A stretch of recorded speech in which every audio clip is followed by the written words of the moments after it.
Well, all eyes are on Wisconsin right now, among the other battleground states. A state Trump won in 2016, but narrowly lost in 2020. Sabrina Franza continues our coverage now at a Republican watch party in suburban Milwaukee. Sabrina. Joe, Erica, people are just starting to file in here to this watch party. We're in Pewaukee, Wisconsin, which is just a little while away from Milwaukee, Wisconsin, which, as you remember, was the host city for the Republican National Convention. Wisconsin has been one of the focal points of both the Democratic and Republican campaigns. Both Harris and Trump have spent a lot of time here. Harris, as you might remember, actually left the Democratic National Convention over in Chicago to come and host a rally at the Pfizer Forum while the convention was actively happening. So the folks here are used to seeing people knocking on their doors. Their phones have been texted and called by people who are banking for both candidates, and the folks here are really hoping for a Trump-Vance victory tonight. There has been some controversy over some of the absentee ballots that have been counted here in Wisconsin, specifically in Milwaukee, where around 31,000 votes will have to be recounted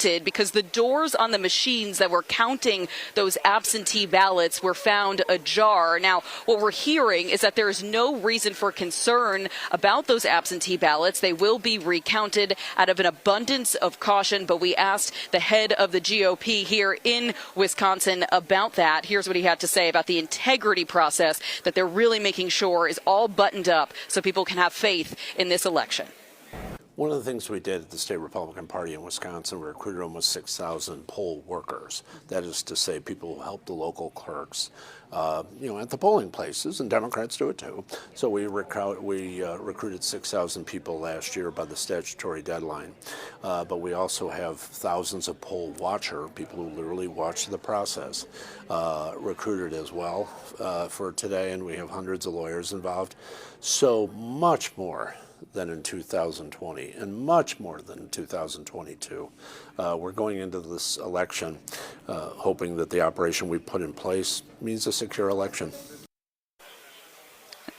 As you keep hearing, Wisconsin is part of the blue wall that Trump won narrowly in 2016, but then lost narrowly in 2020, both by 1 percentage point each time. So everybody here is cautiously optimistic as they see and wait for these results to come in. When we ask when those votes might be tallied, officially called here in the state of Wisconsin, what we're hearing is hopefully by sometime tomorrow morning. Joe, Erica.